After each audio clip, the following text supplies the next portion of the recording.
Don't you hate it when you get dumped by your fiancé at the beginning of the winter formal and all of a sudden all your memories from your past life come flooding in? You recall that the person who dumped you is the crown prince, the love interest in the main storyline. Wait, storyline? Wasn't this a video game? Is that why I've been having weird dreams lately? The manga for I'm the Villainess, So I'm Taming the Final Boss reaches its conclusion this Tuesday, February 22nd, with the release of the third and final volume. However, the light novel continues long after the events of the manga, and an anime adaptation has been announced, though no release date is available at this time.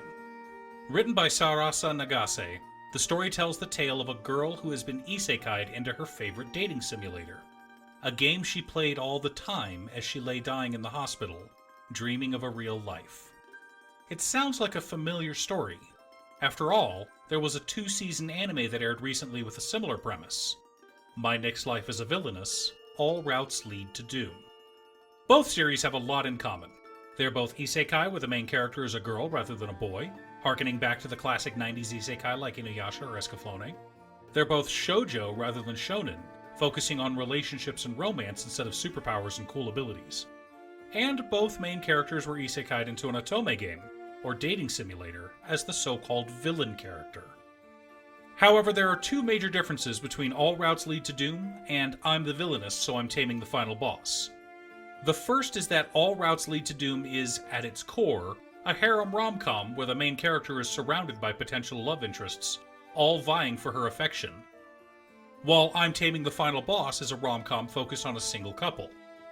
Secondly, the other major difference is that Katarina, the main character of All Routes Lead to Doom, is dumb as a box of rocks. She is the living incarnation of chaotic stupid. She keeps trying to set everyone up with their perfect match, but everyone keeps falling in love with her instead of the person they're supposed to.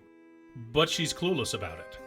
Meanwhile, Eileen, the villainess of So I'm Taming the Final Boss, is incredibly intelligent and able to manipulate both events and people to the conclusion she wishes. And what is the conclusion she wishes for? Survival, of course. Similar to All Routes Lead to Doom, as the villain character, she has all odds stacked against her. Eileen vaguely remembers that her character dies in almost every good ending of the game, and so she takes the unexpected route. Shortly after her engagement is cut off, she decides that since she's the villainess, she'll go all out and marry the Demon King. Or I should say the Crown Prince's older brother. You see, Demon Kings are born every few centuries and have immense magical power. They are feared by humans and loved by monsters. The nobility feared having a Demon King as the Emperor, so they tried numerous times to assassinate him. However, as a being beloved by monsters, those monsters would always step in and save him. Eileen knows that in the game she's found herself in, if he gets too angry, he'll become a dragon and destroy the Empire. So she realizes that the only way to save not only herself, but the entire country, is to marry Demon King Claude. It would be a lot easier to talk to him if he wasn't so damn gorgeous. All of this is covered in the first chapter of the manga.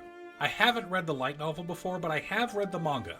From what I can see from the story summaries, the manga covers the events of the first light novel, which means if you want, you can read all 3 volumes of the manga, and then jump into the second light novel, also releasing on February 22nd. You can get physical copies of either the manga or the light novel from Yen Press, or digital copies from Bookwalker. Link in the description below. I want to go into this series a bit more and explain exactly what I love about it, but to do so would spoil a lot of the story, so I'll avoid doing that for now. I'll probably revisit the series after the anime airs, but for now, thanks for tuning in. I had a lot of fun talking about this series and can't wait to see where it goes next. Once again, a huge shout out to my editor Cute Stuff. I couldn't make these videos without her. If you'd like to hire her to edit your own videos, there's a link to her Fiverr page below. Please like and subscribe for more content. I post new anime, manga, or light novel videos every Wednesday and Saturday. Or you can click here for more fantasy or isekai content. Stay safe, and I'll see you all again next time on Musings by Danon.